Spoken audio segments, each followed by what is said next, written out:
The Too Tall Sports Podcast is brought to you by no one. Anyway, today we have Evan Marshall, a friend of mine and former teammate. He is a big leaguer, relief pitcher for the Chicago White Sox, and he joins me today to talk about his early career and something scary that happened to him a few years ago with a line drive comebacker back at him and his process getting back from that. We also dive into his stops in Arizona, Cleveland, and Seattle. And we also talk about how he found a new home with the Chicago White Sox. And he had a couple funny things happen during his career that we dive into. And we finish with the current situation with COVID and how baseball moves on from here. So great episode with Evan Marshall. And I hope you enjoy. Once again, you can always follow me on social media at Too Tall Sports Podcast. And of course, you can find the show on Apple Podcasts, Spotify, YouTube, everywhere. So let me know what you think. Always love the feedback and enjoy my episode with Evan. Give him the music, Ed.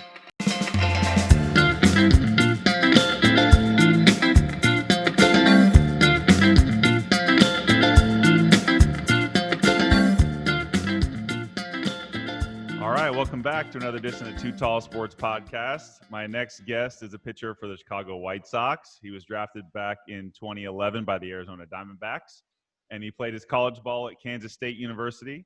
He and I met back in 2012 in big league spring training, and we played AA and AAA together.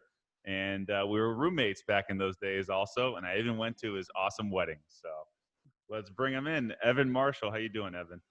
I'm doing good, man. It's really great to see you and hear from you, and just happy that you're having me on. Yeah, definitely. No, I'm glad to have you. You got a great story, so I think you'll have some good insight to how it's like in the pros and college and all that stuff. So I want to get your take on all those things. Sure. And we'll get to what's going on kind of currently a little bit later on, but I want to start with kind of your background.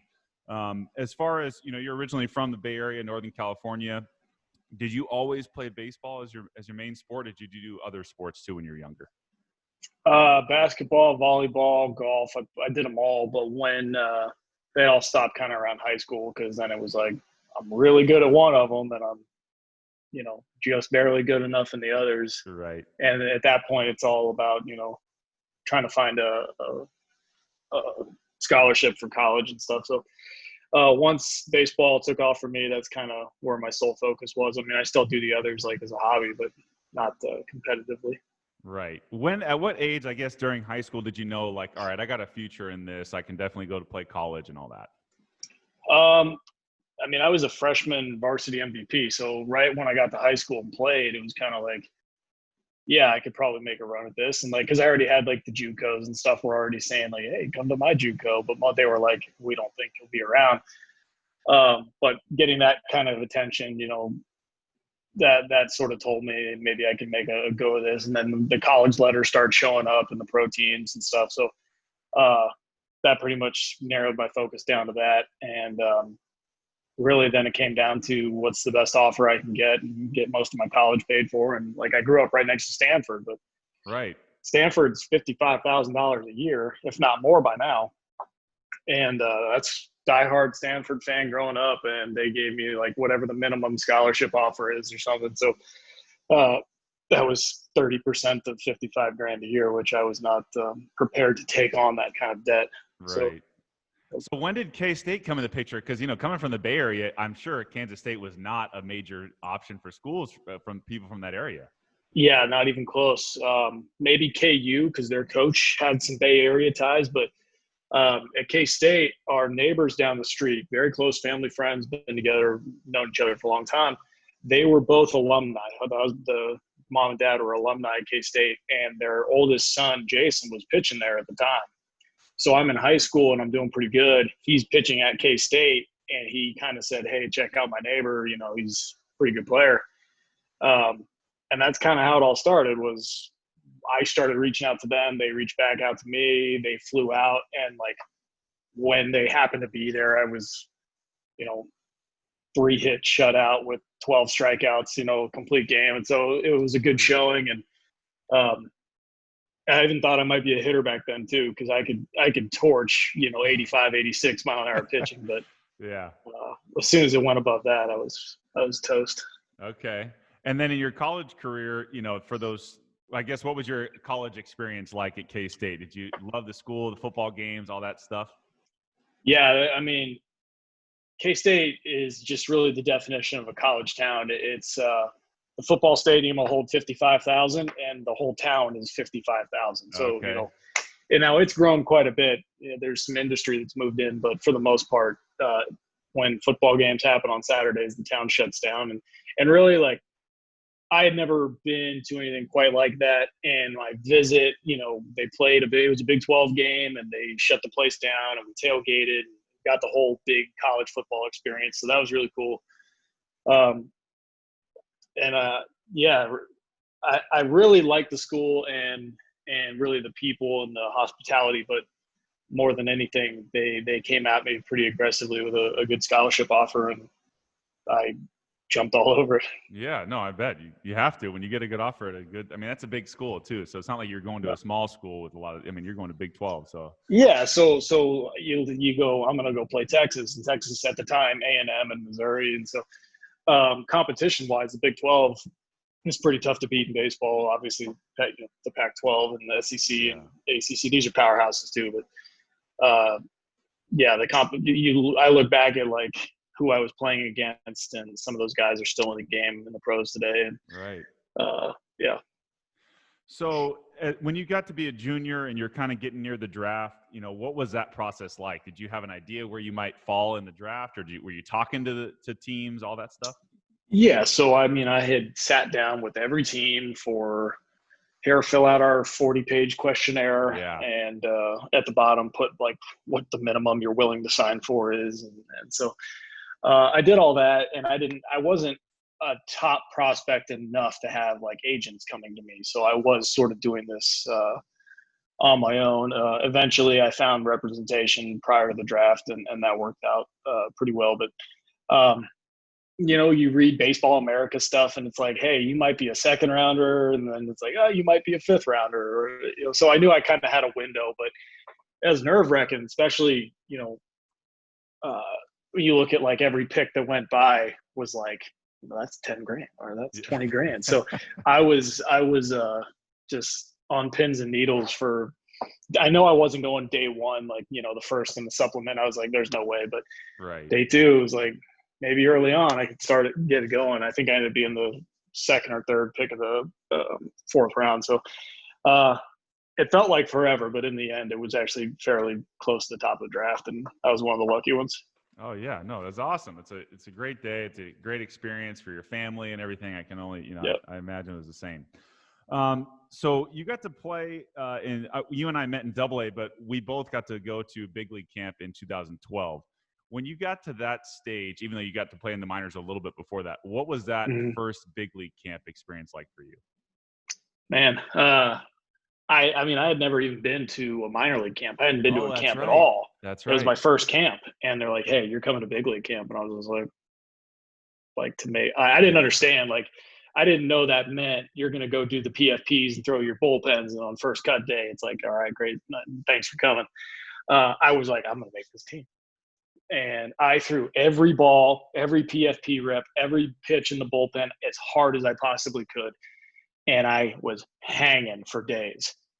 And like I watched like the older guys roll into camp, and they're just like nice and easy. And, right.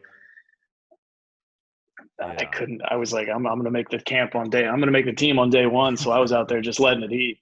And yeah, I've never done that again since then. Yeah. Well, it's different for some of those Now, older yeah, guys because they already had contracts locked in. We're coming job in. security has a lot to do with that. No doubt. Yeah. Definitely. So yeah, but otherwise, I'm sure like I had a great time when we were there. Like it's just a different level of, the way they take care of you, and just like there's more fans in the stands. It's just better. Yeah, I mean, it was a good time, and I mean, at the time, it was kind of an older group of veterans at the top there. I mean, Eric Chavez was still playing, so Right. That was kind of fun because they weren't mean to by any means. They were pretty warm and welcoming. I mean, they trash talk you, but I think that was the I don't know, if you could trash talk them back, but still be respectful, then you were cool. But otherwise, they just wear you out like Brewer. Yeah, definitely. So yeah, you and I got to play together in AA in Mobile, Alabama, and in Reno also. Now, as you went through the minor leagues, could you tell a difference in talent-wise, specifically, I guess, Double A to Triple A? Could you tell a difference there, or was there a bigger jump from High A to Double A? I thought the biggest jump was Double A to Triple A. Maybe in all of the competition changes. Obviously, getting to the big leagues, that's a big jump. But Double A, you've got like younger prospect talents that are moving their way up, and they're some of them that's as high as they're ever going to get, and the hitters will swing at a lot of stuff. Yeah. And then the jump, and I had heard that the Big 12 with metal bats, the good teams, that was kind of like facing High A or Double A competition, and I thought, that's pretty close. But once I went Double A to Triple A, I'd never been. It had been 5 or 6 years since I'd been hit that hard.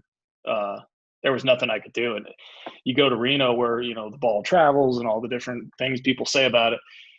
I thought the answer, being young, was I'm just going to throw harder. And that made my command suffer, and they just hit it further. But the difference was you've got big leaguers that are down figuring out how to get back up, and barely any prospects on their way up. A lot of teams just send guys straight to the big leagues from Double A. And so you kind of have to grind in Triple A. And yeah, 2013 was just, I had like a 4.5. So it was like in the you can say, in the 4.5 in the PCL, Right. well, that's really like this. But, being kind of a prospect and being given like the closer's job in AAA when I was 23, it was like, Right. I didn't want to fail, and I just got my teeth kicked in. I just remember like the first appearance I made went okay, but I closed the game out with like a full count with bases loaded and a 1-run lead. And so I didn't have any easy innings. Right. And then I remember my next one. We went like 15 innings, and I'm the visiting closer, so I'm the only guy sitting down there. And finally, we scratched out a run, and the first thing I do is walk a guy and give up a 2-run homer. And it's like, the manager, Butler's just like, you let everybody down. Fuck off.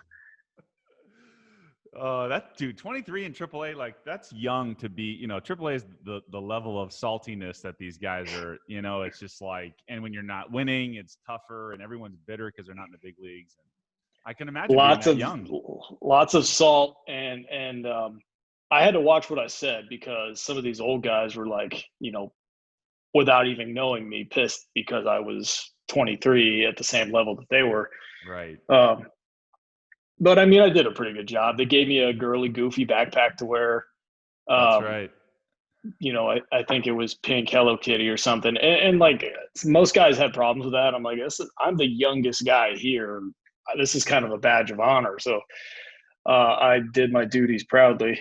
And then like Reno. I mean, Reno is a cool city, but as long as you just don't hang out in downtown too much. We had a couple casino nights. Yeah, I mean, so it's unavoidable. You finish the game up, and it's like you go across the parking lot, and you're already at the blackjack table. So it's hard to avoid that. But like, there's some cool spots in Reno, no doubt. Oh yeah, it was a lot of fun. The biggest, what's that place called? I think I looked it up recently. Shields, which is basically like the coolest outdoor Walmart of yes, it's sporting like goods. A Bass Pro and a Dick's Sporting Goods put together. Yeah, that's awesome. Exactly right. And there's only like 3 of them in the country or something. Like there was the one in Reno, and swear to God, driving from Wichita to Chicago, there's one in like Iowa City, Iowa. Okay. Where the University of Iowa is, and I just saw it right off the highway, and I was like, it does exist. I just happened to drive right past it. We got to go. Yeah. That place is amazing. Yeah. So back to your, so in 2014, you come back, you're in AAA, but then on coincidentally, Cinco de Mayo, May 5th, 2014, I saw that you got called up to the big leagues. What was that day like for you? Hectic, awesome, but hectic. Like, I'm asleep, and my phone fell off the bed, and it's under the bed buzzing, and I don't wake up. And so finally the hotel phone rings, and it's Phil Nevin. He's like, hey, is your phone broken? I was like, oh, I'm in trouble. And he get dressed and come down and see me in the lobby. And so I got down there, and it was like, you're going to the big leagues. He's like, no, don't talk, don't make jokes, just go out there and do your fucking job, at least for a little while. And so he's one of the best people I've ever been around. And I took that advice to heart, and I just kind of shut up and put my head down and threw the hell out of it. And that day, though, was crazy because I had a tooth that broke in half like 2 days before. Oh, wow. I'd had a root canal on it before, so I couldn't feel it, but it split right down the middle because I didn't have a crown on it. So I was supposed to go to sit in the dentist chair the next day, and they're like, no, you're going to the big leagues. Well, they got me a dentist appointment with the Brewers team dentist at 9 a.m. the next day. I got in at 3. And so from 9 to 10, I sat in the chair all numbed up, and he pulled the tooth. And then I went straight to the field with a numb face for my debut day, which was, yeah, I mean, it's already hectic. Like, just throw some stuff in. Pull right there to get you a dentist appointment already. Yeah, so they pulled the tooth, and then God, that night, let's see, my family, they all flew. Getting to Milwaukee's kind of tough because they make you bounce around. But they, my parents came in, Allie came in, and they got there like right before first pitch. So I kind of saw them as I was walking out to the bullpen. And then sure enough, it's like the 7th inning, I think, or no, it's the 6th. And there's 2 outs, and I think Coleman was still pitching. And he leaves they call and get me going. We're winning it. It's tied, or no, we're down by 1. And that's a close game. So I was like, it's kind of cool they called my name for this. And I come in, and I was the guy on second or first or something, 2 outs. And the first guy I face is Carlos Gomez. And this is Carlos Gomez in peak bat flipping, hitting homers off the wall. He's in career form, and so that's kind of intimidating because he can swing the hell out of it. And fortunately enough, I worked it in on his hands, and he grounded out the short to end the inning. And they're like, "All right, you're going back out there." And I was like, "I already hate doing that, but why not?" So then the next 3 was Jeanette, Luke Roy, and Aramis Ramirez was still playing then. Oh yeah. And I went like strikeout, comebacker, and it's funny because the comebacker, he's 45 or whatever, so he's not going to run. And I got it, and I'm like, all right, I'm going to throw this. And I took like 2 steps, and then I got to let go of it, and I was just like, and I just floated it. And like Goldie shifted to the back of the bag and reached behind him and caught it. And Aramis was like barely out of the box. Yeah. And Goldie gave me this disappointed look, like you're better than that. Oh man. And from that day on, I grabbed it and I ran over to first and flipped it. I haven't made that throw unless I had to, just because I was proud of disappointing my dad. Oh yeah. That's crazy though. What a cool experience. You got to go in right away. Throw you in the fire, Yeah, it was cool because I got, it kind of with a lot of guys, if you're not like a top 5 prospect, you're getting there because of circumstance. And JJ Putz, sprained elbow, David Hernandez, TJ. So like right-handed late inning relievers, they just started falling. And then I had a 0 for the first month or something in Reno. And they're like, all right. So circumstance, luck, and fortune, and it favored me. Hey, that's great, man. You took advantage of it. So it's good. As you were saying, things were going great for you. And I appreciate you letting me bring this up because it was something that happened to you in your career. And back in 2015, you had something scary happen, which I'm surprised it doesn't happen more to guys. But Evan had a line drive hit back, and it hit him in the head. And I believe fractured skull also. Is that right? Yeah, fractured skull and a subdural hematoma, which for those people that don't know, that's a bleed inside your brain. Man, I can't imagine what that was like, but I mean, of what you can tell us, what was that like, and what was the rehab like coming back? What it was like, it was terrible. I mean, I had, 2015 was an interesting year because I had a great 14, and then I'm on the team in 15. And I didn't do so hot. I had, a 4.5 or something. And I was by far the youngest guy in the bullpen. I was the only one that had options. And I'm surprised it didn't happen earlier. But here we are in like May or something. And we just went like 12 innings, 3 straight nights. So they're like, they called me in the office and like, hey, we have to send you down to get some fresh arms up here. You're the only guy with options. We'll have you right back here in 10 days. So, all right, this sucks, but whatever. Yeah. I went down, and in those 10 days, I gave up like 13 runs. And they're like, you can't come back doing that. So then I was just bitter and pissed, and I don't belong here. And I was terrible for a while in 15 in Reno. And then I made some adjustments and figured it out. And like I had like a scoreless July basically. And I was like, okay, I'm ready to go back. And then August 4th, I get smoked in the head. And it's like, oh, that's the way it happens. And so, I get hit in the head. And I wish I didn't, but I remember everything. I remember the pitch and the swing, the sound the ball makes coming back at you like that. And it kind of happened in slow motion. And I tried to get out of the way, and it just squared me up in the temple. And it was 106 or something. There's nothing you can really do with that speed. No. So I just remember my ears ringing so loud. People were talking to me, but I could only see their lips moving. And that was pretty scary. But I got to my feet. They helped me walk off the field. But by the time I made it to the dugout, I was starting to throw up everywhere. Oh. And so that immediately, like, not a good sign. Then EMTs came in, and they did their job kind of, but like they strapped me to the board, and I'm throwing up. So I was ripping all of their stuff off just to get to my side so I could throw up. And so then I'm in the ambulance, and then like about halfway to the hospital, that's where I kind of black out. I didn't black out, but that's where my memory blacks out. Right. And then for 48 hours or so, I don't remember a thing until Bob Gebhardt walked up to my room. There's the window outside my room, because he's one of those guys, like if you ever saw him, like something's going on. He's usually not just there. So I was, still kind of drowsy and super drugged up. And Bob Gebhardt walked past the window, and it was like, that shocked me out or whatever. And I can remember everything after that, but nothing for that 48 hours. Just little patches of this or that. Like I kind of remember Allie being there when I woke up, and the dog. But otherwise I don't remember much. Yeah. And then as far as the process of like, where do you even go from there? What happened after that to get you back to somewhat, normalcy?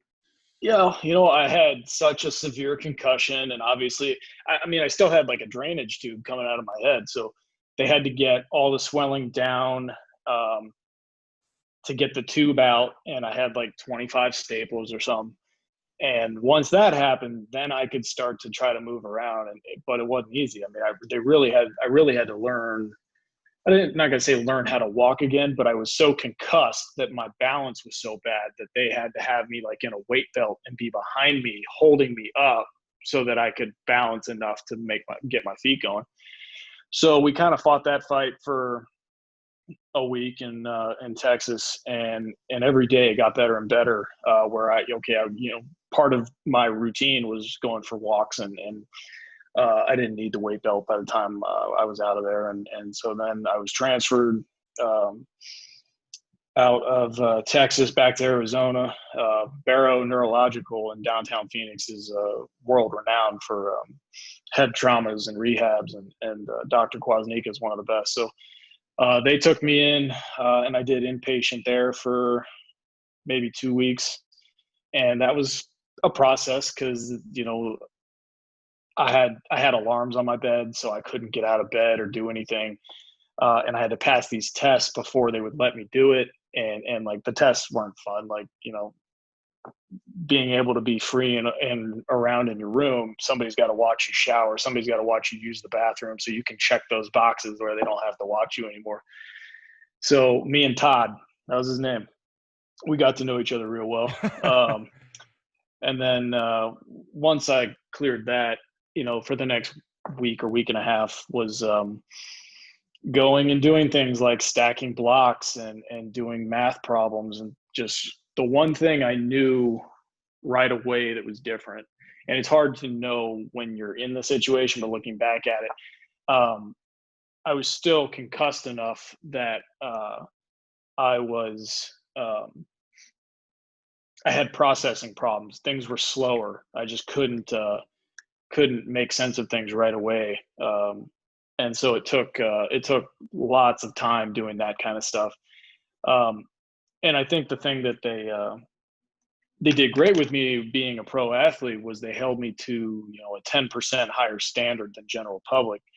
So eventually you get to the point where, you're standing on one foot and touching your nose, and then you're looking at a video board, finding the alphabet in order, and every letter they'll call out a animal or a food, and you have to say something that starts with that letter. So really they take your attention span and they tug it 4 different directions to get the brain to Wow. sort of open back up again. And that's what my rehab was. Doing I was balancing and okay, you're on one foot, and now I'm going to throw 2 beanbags at you, and you got to catch them and throw them back without losing your balance. The balance board, and then here's 7 letters. Repeat them back to me in opposite order, like that kind of stuff. And eventually, it got better and better. And I said it at the time, and I still think it holds true. Is I think I got smarter through the process of rehab. Like I had been studying for an IQ test basically for 2 months. So when I left there, like I felt like I was an intellect. I mean, I could solve problems, and I was scoring so high on some of these tests. Where they like give these tests to like Navy SEALs, and it's like, oh, here's these 6 numbers, and tell them back to me in order of the most bends or something like that.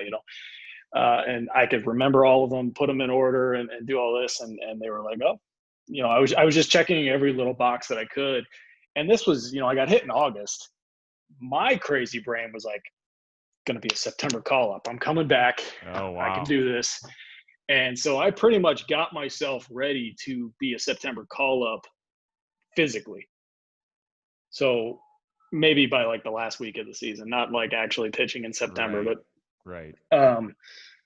I stayed in Arizona in October and November, continuing my rehab, because once I got out of the hospital, I kept coming back for like 6 weeks of outpatient.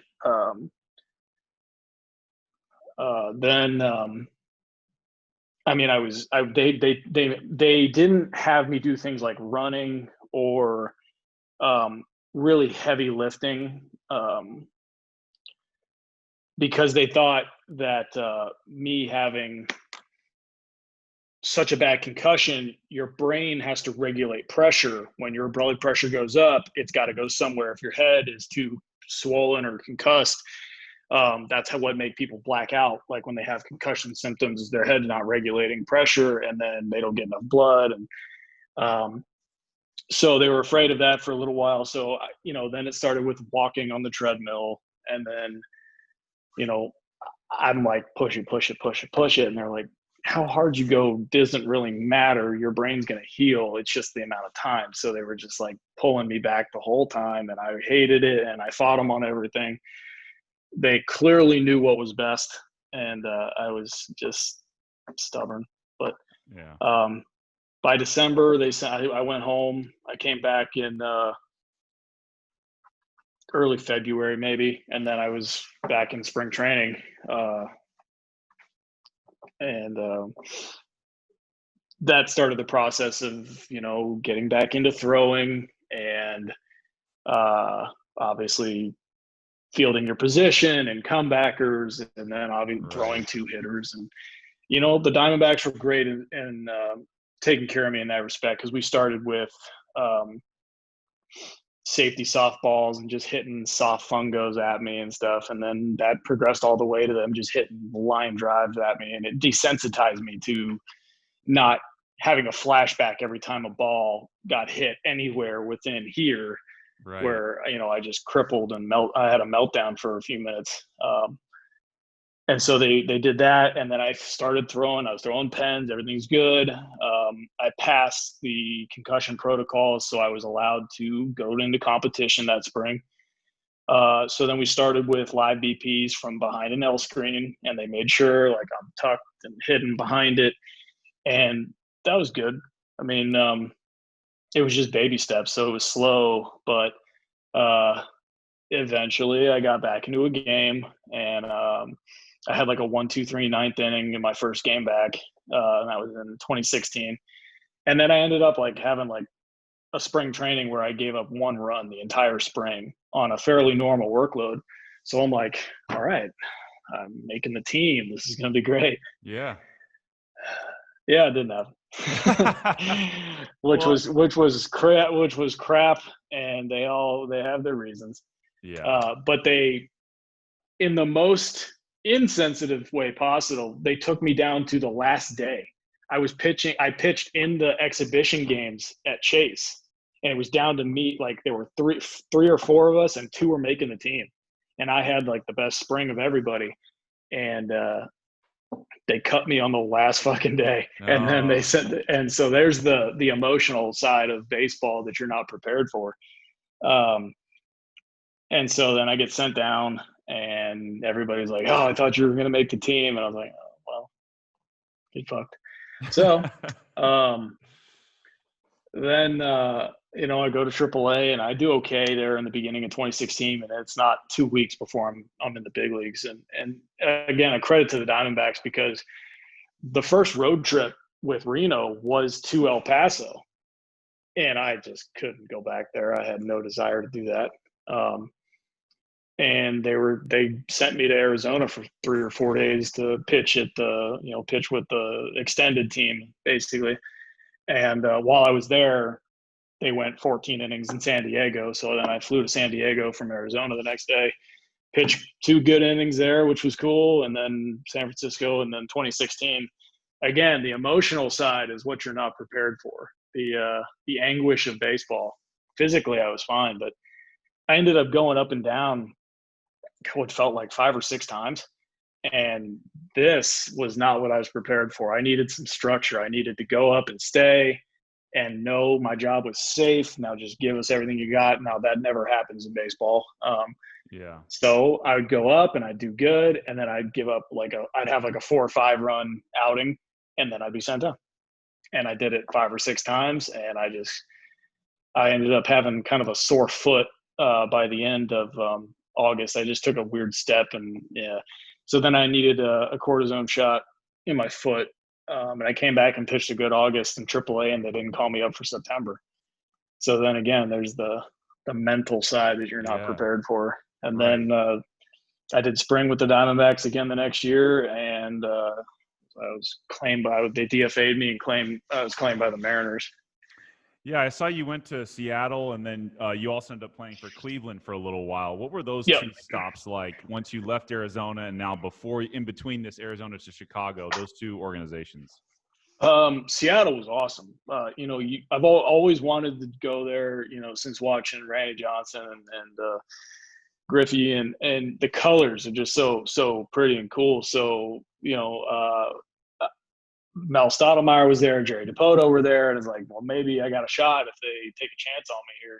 Yeah. And they did. I mean, of all the bad numbers I had, my exit velocity was still one of the lowest in the league. Like guys were putting up runs on me, but I was just getting singled and jam shotted to death.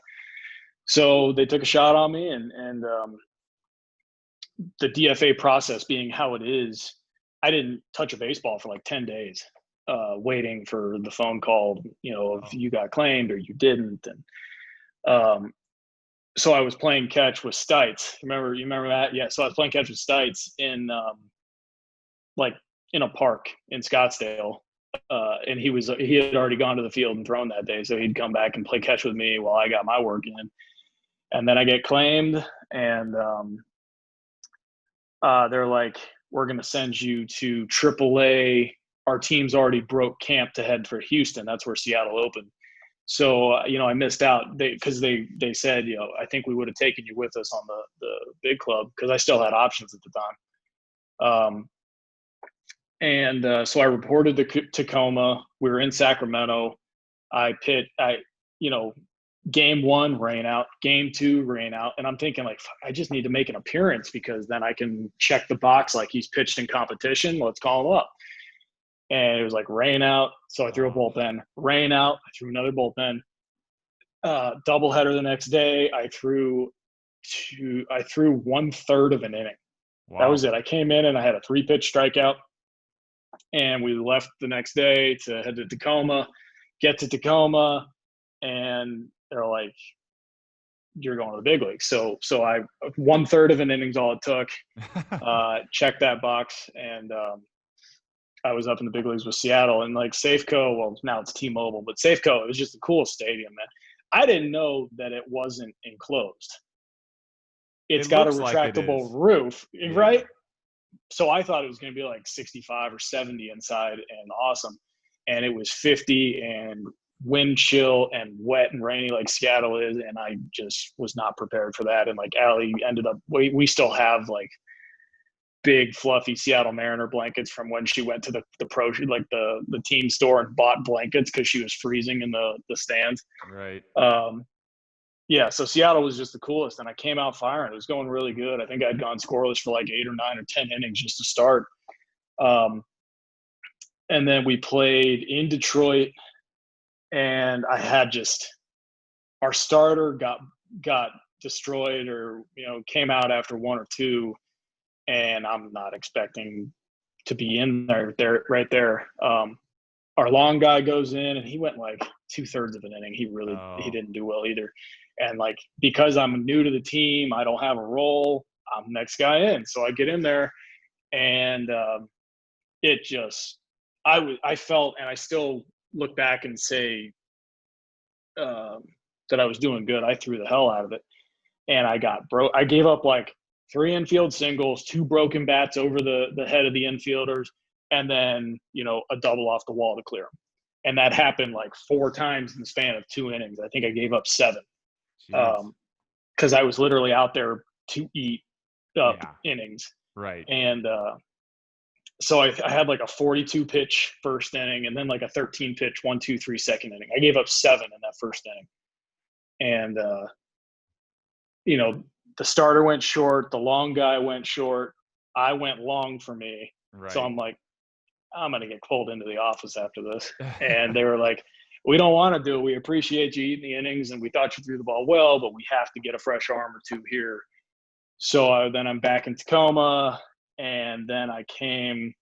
That only lasted like 6 days or something, and somebody got hurt, and they called me back up, and I show up. They're like, "Hey, we got a full pen tonight. Just glad to have you back. I know you threw yesterday. We'll probably won't even need you tonight. Just get your feet under you." That kind of speech. Yeah. And as baseball, proves everybody wrong, it's like the 11th inning. Mm-hmm. Our long guy goes into the game, and then he pulled himself after like 2 hitters because his thumb hurt. They took BP off the machine the day before because they were getting ready to go to Philly, and he got sawed off, and it made his thumbs hurt so bad he took himself out of the game. And so then they call down, and I'm in. So I do my whole warm up on the field. And I'm thinking Joey Gallo was the one at the plate. First pitch, 94, belled high inside corner, swing and a miss. Awesome.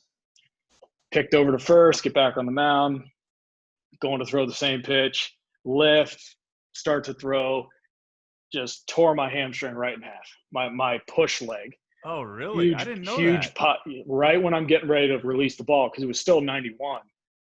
So I got something on it, but right as it ended up like being a big cutter, because at the end I just like died. It was like somebody took like a 2 or 3 inch knife right in the middle, center of my leg, right in the back, and just stabbed me. It hurt so bad, and it really is just the worst pop feeling. And so yeah, it was like I got shot, and I went down in a pile. I screamed when it happened. It hurt so bad. And yeah, there I am on the 60 day. They had roster problems, and so I didn't even I went to the DL for like 2 days, and then I was on the 60 day with like 5 other people. Oh, wow. And then they're like, yeah, and it's kind of crowded here, so we're going to send you to Arizona. So like we love Seattle. It was really fun, and they're like, "Oh, you gotta get out of here." So now we're at the extended stay or whatever is right next to Peoria's ballpark Yeah. in Arizona, and we did 2.5 good months of hotel living while I went from not being able to walk to all the way back. And so my time with Seattle was pretty short lived. I came back and threw a healthy August, and they when I came off the 60-day, they outrighted me because nobody's going to claim me after not throwing for 3 months. So then I was off the 40-man with Tacoma, had a good finish, and then now I'm a 7-year free agent. So I started doing winter ball because I only ended up with like 20 innings or something for the whole season. So an opportunity to go show that I'm healthy and I can do it. So I went down to Mexico back-to-back off seasons, which was awesome. They really embraced me, and I had a great time down there. And it was Mazatlan, so Mazatlan's white sandy beaches and resorts, and a lot of like snowbirds from Canada. And I deep sea fished every Monday and put up some good numbers. And while I was down there, that's about the time in November that you start talking to teams. And I remember having like the Reds, the Pirates, the White Sox, the Indians, and a couple others called me like 30 seconds into free agency. And the Indians gave me the best deal. I don't, looking back at it, I didn't know if it was the best opportunity, but they had just lost Shaw and Joe Smith to free agency. So I'm like, oh, maybe they need a righty. But they had internal options. But, I signed with the Indians and I went, and Frank Kona, he is awesome. He's the best. I haven't been around too many like him. And I enjoyed every second of being around him. He's a good guy. And I was really impressed more than anything with Lindor. That guy can play, man. He can play, but he can coach. Like the coaches don't do anything. Frankie runs practice, and like when there's a play to be put on, we don't look at the dugout. You look at Frankie, and Frankie puts it on. He sees the game, and he's a switch hitter, and he's a platinum glove shortstop. He's bilingual. He runs.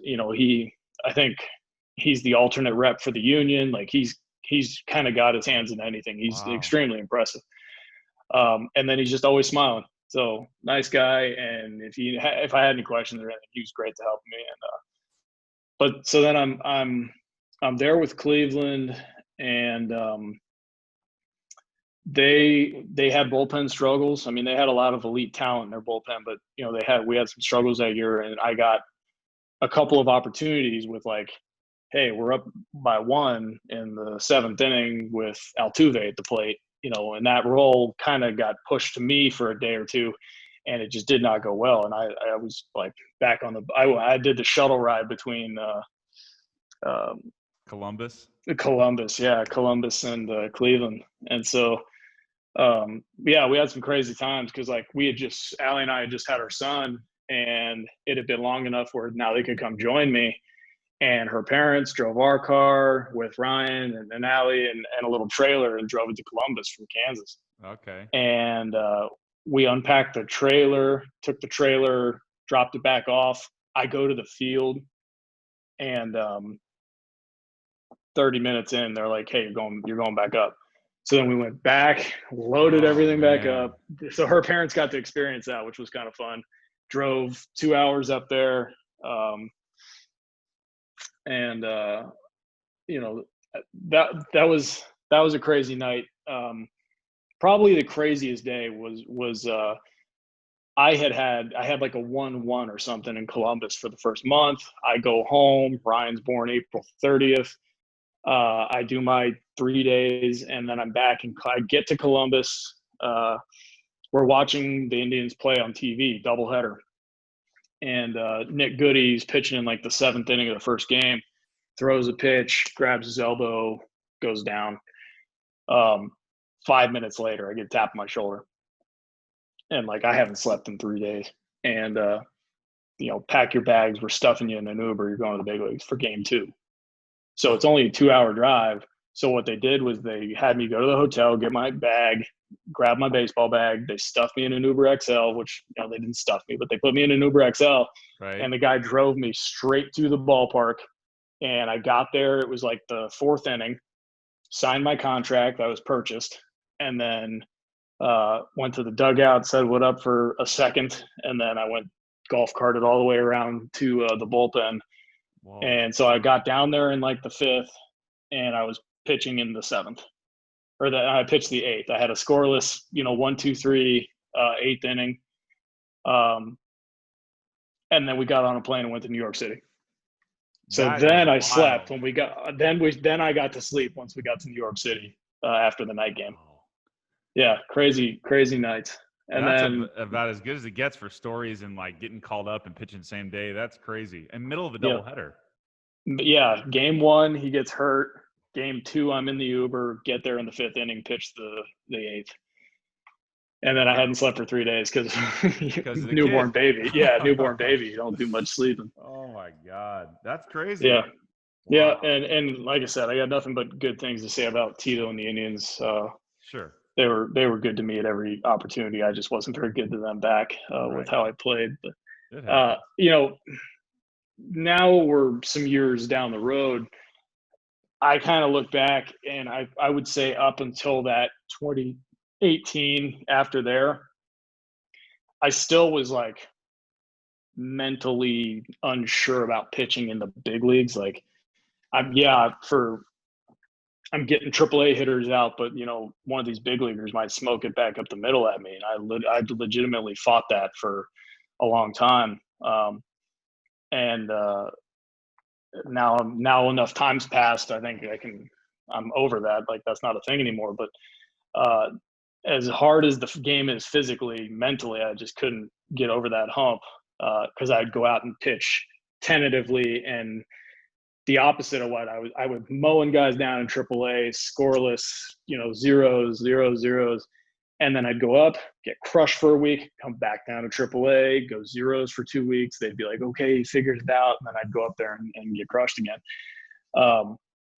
So yeah, the mental hurdles of, I'm almost ashamed to say, like, to compare it to PTSD, but that's kind of that's how it applies. I mean, that trauma was what was sort of stuck in the back of my head about why I could or couldn't do it. No, I believe it, man. And then, so in 2018, you signed with Chicago, and things go great for them. You dominated AAA your first 10 scoreless, I think I saw, to start with them, and then you went 17 plus scoreless with the White Sox that year. So, what do you think was the mental hurdle, I guess, or physical or mechanical? What happened?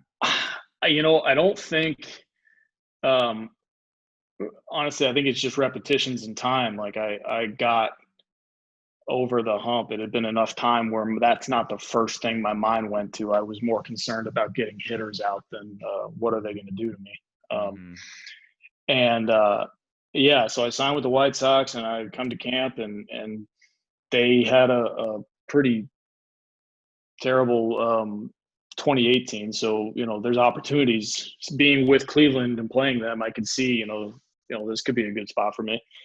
But it's a minor league deal, so I got to pitch well and get purchased. And I gave up a run or two in my first spring training game, and then I just went like scoreless, and I just kept going and going, and things were great. And then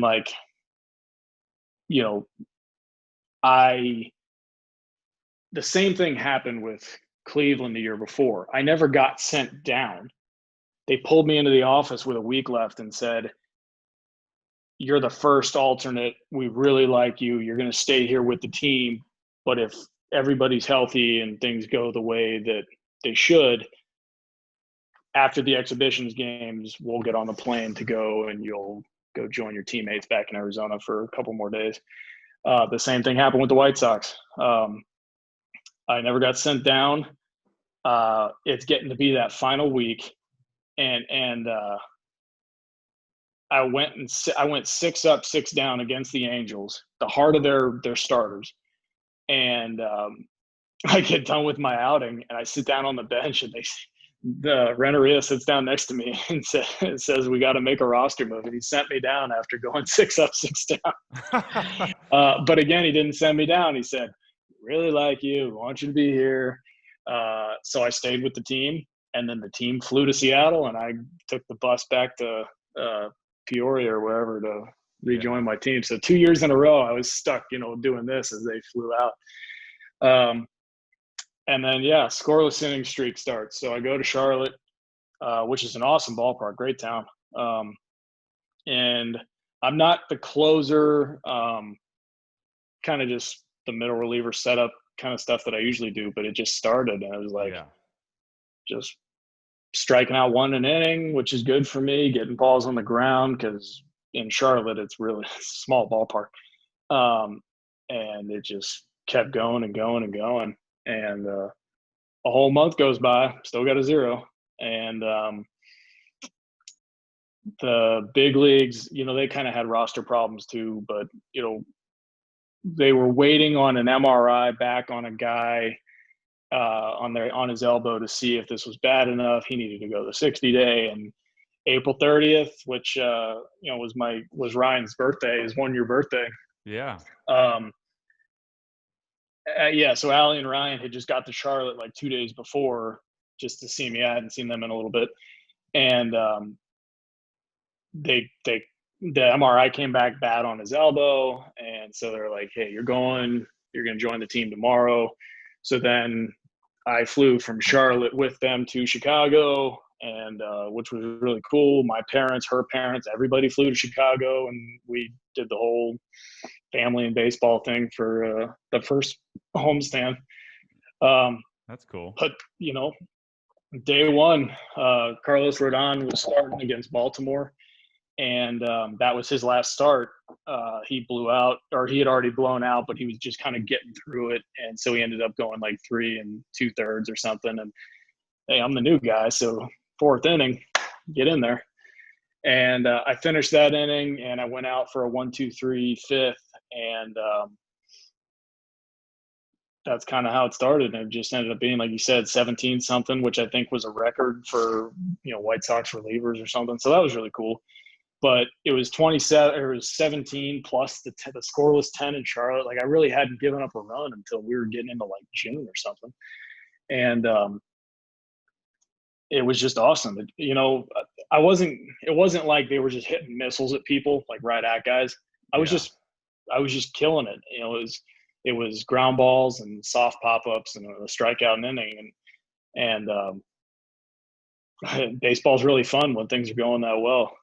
And then like the wheels fell off for like 3 or 4 days It down in happens. Texas. Yeah, it was one of those things where I was behind in that game. I was behind in all the counts.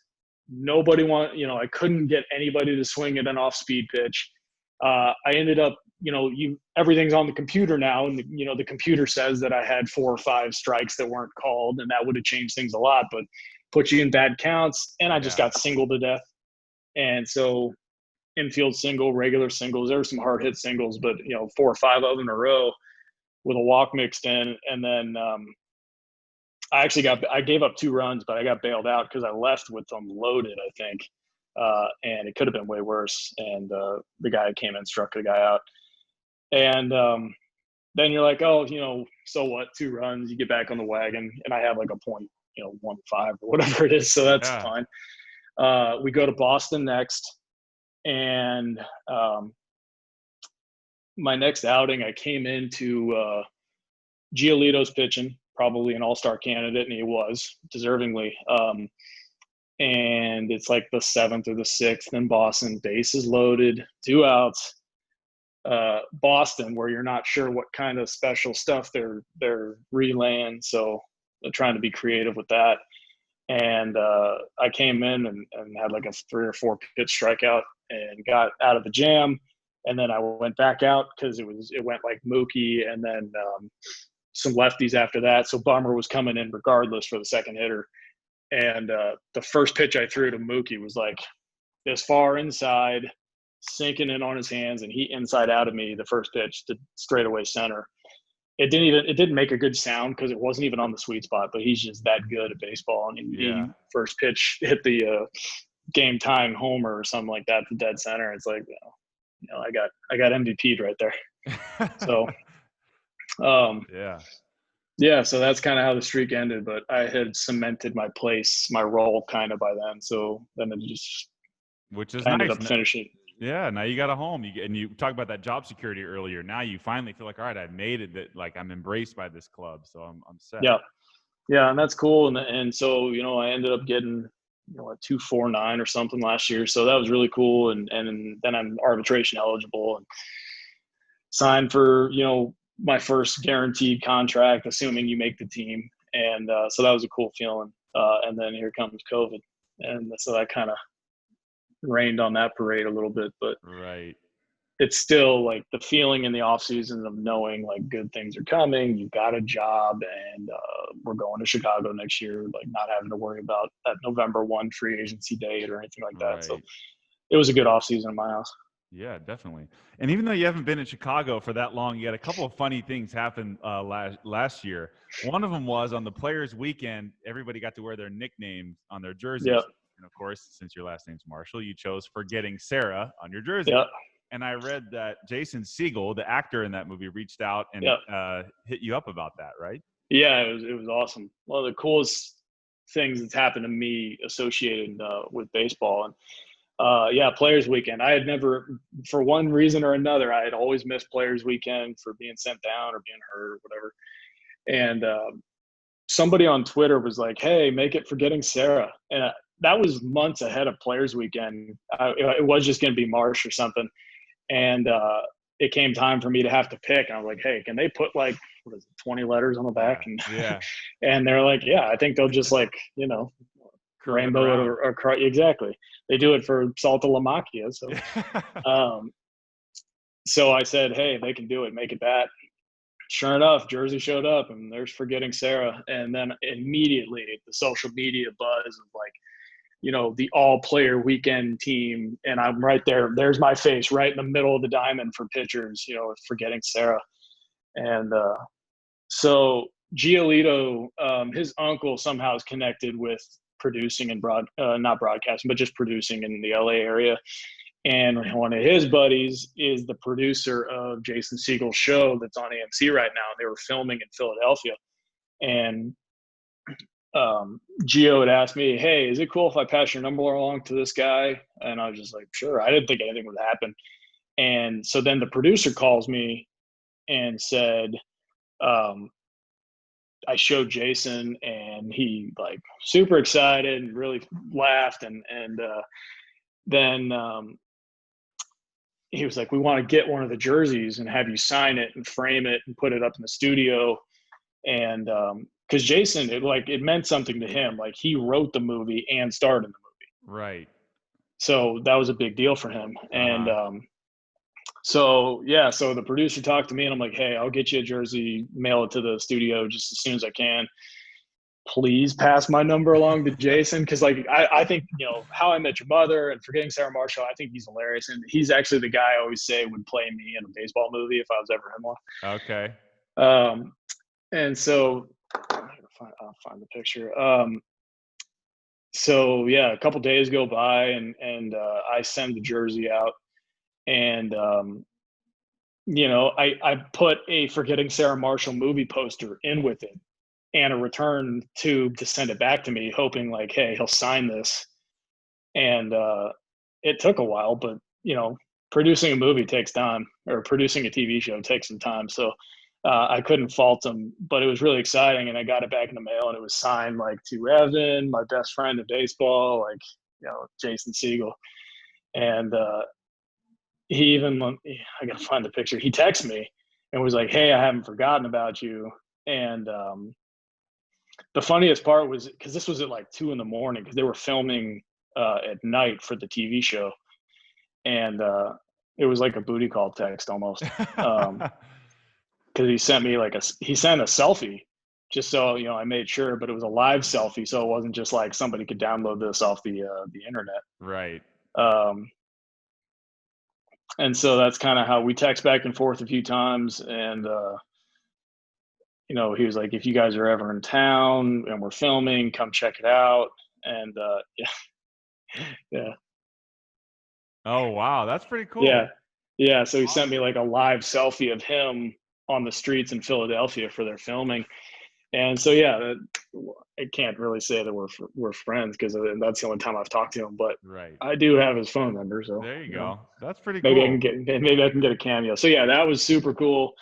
Um, I have a Players Weekend jersey framed, and I've got his movie poster signed right next to it in our basement. So it was a really cool experience. That is, yeah, that's great. Well, something almost as good as that also happened, and something that happens every game, which is a ceremonial first pitch, of course. Hey, yeah, And yeah, there's a funny video that I came across of you. So, of course, everybody hates catching the first pitch because you don't want to do it, and you really don't know where the ball's going to go because these people don't know how to yep, throw usually. So yep, you got this lady out there, and she's about to throw a pitch, and she chucks it and hits the camera dude. yep, And you can see you with your hands on your head, like, "Oh no, what yeah. happened?" So what do you remember about that one? We just took turns. You know, the bullpen basically was just taking turns with who's going to catch first pitch, and that night was me. And she was like the employee of the month. She worked there up in one of the press suites, and she was super nice and funny and all. And then camera guy got right up in there to get the photo, and she just snap hooked it right into the lens of the camera. And I like put my hands on my head. I couldn't believe what happened, but I'm like, that's like 50 Cent, Dad. We're gonna be famous. Yeah. And that's what I said. I put my arm around her and like, smile. We're gonna make the news. And sure enough, it was like on Good Morning America and like the top moments of 2019. That was on there too, at like New Year's when they did the countdown. And Oh, it was hilarious. yeah, it was funny. She smoked that guy right in the lens. Oh, the funny things of baseball. Yeah, so I retired from first pitches because that it's not Oh, going to get any better than that. So they were like, yeah, "You're excused," and I was like, "Yeah, I know." perfect. So now bringing it to the current situation, what's going on with COVID, how have you been able to stay ready in this whole back and forth between the player association and the owners and Manfred putting his 2 cents in, and what's it been like the last few months? um, Awesome to be home. I really got to do a lot of great dad stuff and be a good husband and just see my grass turn green. Thing like I hadn't actually been in Kansas in that time of year in a decade, so Yeah. that was cool and got some. We gardened and we got some home projects done, like the little things like you never get to do. Right, right. But being there with Ryan and that was all. You can't put a price on that, so that was kind of a blessing. But I kind of went to work right away. I lifted, all the time, 3 days a week, 4 days a week, whatever it was. And I was just always staying like, we're gonna, because at the time we could have done 120 games then. Like they could have just called it off for a month and then fired it back up. So I was still throwing, but then, the delays are going on and on and on. And now it's like, oh, it's been 2 days since I've thrown. Now what's three? Like I did that a few times where it's just like, it really didn't seem like it was going to happen. And then when the back and forth started happening between the union and the owners, in the end, you go, I know it's going to happen because if they had nothing to benefit from us playing, they wouldn't even come to the table. They would just say season's over. Right. So I'm like, the owners generally get what they want, and here they're coming to the table to try to get a season going. So I'm like, okay, so it's gonna happen, and like we're getting all the emails and the updates, and if you've got ideas or problems or concerns, reach out to your rep and pass along. And I was fairly quiet. I talked to our rep a few times and voiced some opinions, and in the end, the agreement in March that got us, some money to pay our bills while this was all going on. Also gave them the power to implement a season of their choosing of length as long as they pay us prorate. From the time they made their first offer and we countered, you knew right then there's never going to be a deal. There was no point in doing any of it, and it's like they started with we're already taking prorate, so we're agreeing to pay back the money, because that was part of the deal, is if we do play, the money they fronted us comes out of our potential earnings. So we already, we agreed to play for prorate, because we could have said, however long one season is, you're going to pay us our agreed upon salary for one season. That wouldn't have been fair. That almost would have been holding them hostage. But legally, I think there were grounds there that we could have stood on, and that's the first thing they went after. And that's what that agreement did, was waive our right to sue for lost wages. Yeah. And so then their first offer comes, and it's like 70 games for 60% of your prorate, and we're just like, no, we don't have to take less than prorate, so we're not going to. And we responded with like 110 games, full prorate, expanded playoffs, all these, Right. things we thought would sweeten the deal for them. And, they like laugh basically when those offers come, and then they send back another offer, and it's like 80 games at 80% prorate. And so basically what we found was, I think they made 4 offers or 5 offers. The first 4 all had the same dollar value, whether it was 80 games at 70% prorate or 70 games at 80% prorate. They all came out to the same. It was 57 games of pay. Wow. All 4 of their offers. It was, do you want 6 of this? And you say no. Or what about 3 sets of 2? No. Or 2 sets of 3. Like they just gave us the same deal. Yeah. 4 ways. And then in the end, the best money value deal they offered was the 60 games with full prorate and a portion of the money for the playoffs. And, it wasn't a big improvement, but it was a marginal improvement. And we did things because we wanted like 70. There was plenty of time to play 75. And we wanted to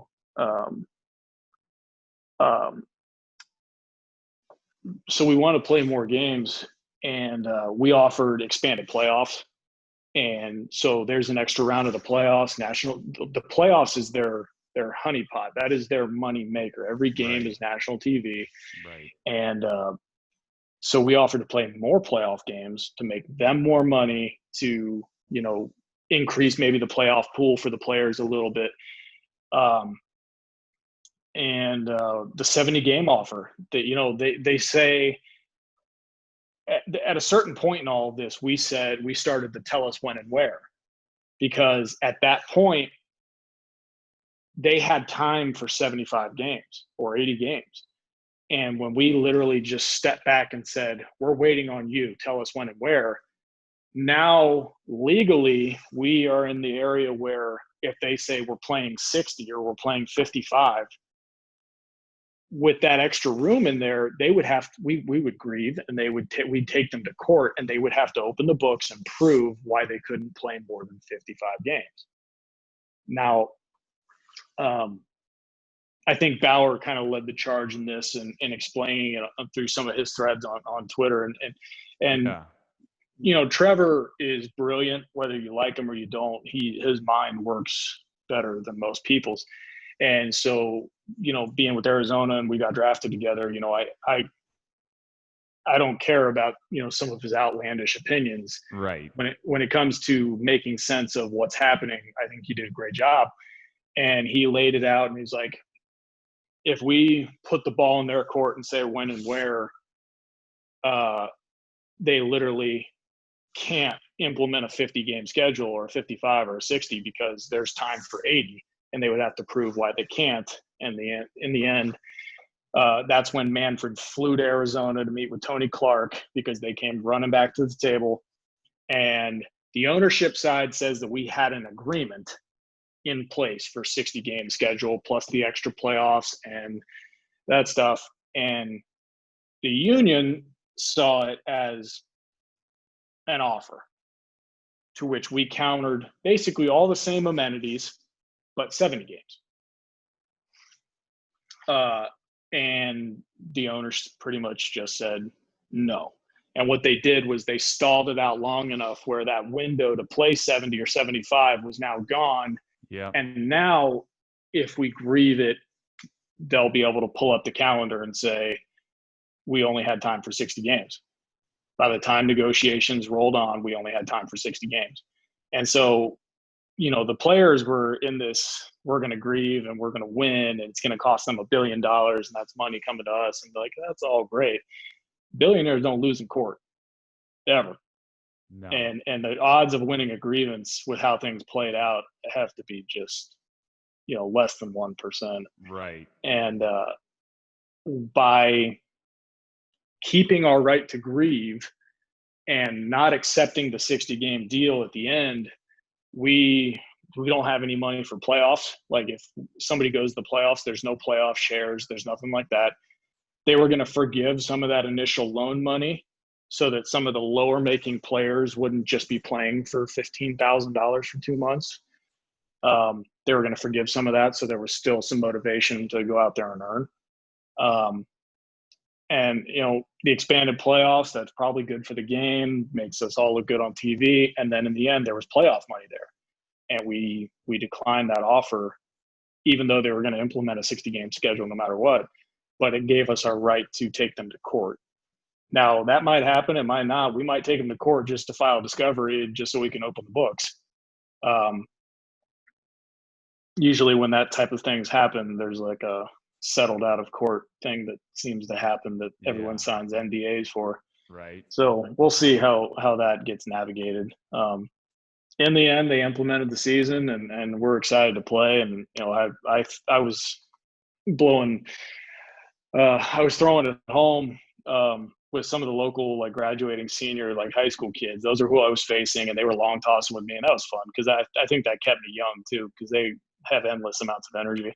Right. And so I was out there grinding with them and some of the JUCO bandits that were home from their seasons getting canceled and stuff. So a good group of hard workers, and they facilitated most of everything for me. I told them, hey, I'll throw at bats to you if you guys can get a catcher, and they would. And so I was throwing way more at home. I was doing 2 and 3 ups, sim games and stuff, where I was throwing 50, 60 pitches, just because I wanted to get stretched out and I wanted to go through my arm hurting already, so that if the season, we get a start date, I can show up already having put all that behind me. And, because Major League Baseball, you show up, day one's going to be like a 25 pitch bullpen. And then your first session is going to be a 1-up live BP where you throw 25 pitches. So I wanted to be over prepared so that by the time we started, it wouldn't be so stressful on my arm. And I did. And then we get here, and funny enough, and I'll preface this by saying I threw a bullpen today and everything was fine. I unloaded my truck here at the apartment, and then the next day I go to pick up a half-empty 10-pound suitcase, and I just get this pop in my back when I went to pick it up. Threw my back out, took me to the ground, horrible pain. And that was only 5 days ago. And it's, I still move around like a little old man some, but if I get moving around, I get loose, everything's okay. So like I said, I threw a pen today and everything was fine. But well, that's good. It's yeah. Hey, you're 30 what timing? now, right? I'm 30 now. That's right. You're getting old. And I'm here by myself for a few more days, or I pick up Allie tomorrow, and that's the first thing that came out of her mouth, and I'm like, I kind of threw my back out, and I was nervous because it hurt so bad, and I was so debilitated. I'm like, am I done for the season? Because I thought I threw a disc out or something, something bad. And we had our team physicals 2 days later, just for coming back into town. And so the team knew about it. I texted them. I said, hey, because I'm at home awaiting my COVID results, so I can't go to the field. And so I'm here in the apartment, doing cats and camels and stretches and everything I can to loosen up my low back, and it just didn't go well. But then we get to go take my physicals where the team docs are there, and they're like, this is just going to take 5, 6, 7 days and you'll be fine. So they pull out the prescription pad and good things happen. Oh well, man. I hope everything goes well, and loved having you on. And we'll definitely, hopefully, do it again during the season so we can get some updates on everything with you. But I really appreciate it, and it was great to have you on the show. Anything I can ever do to help you, you just give me a call.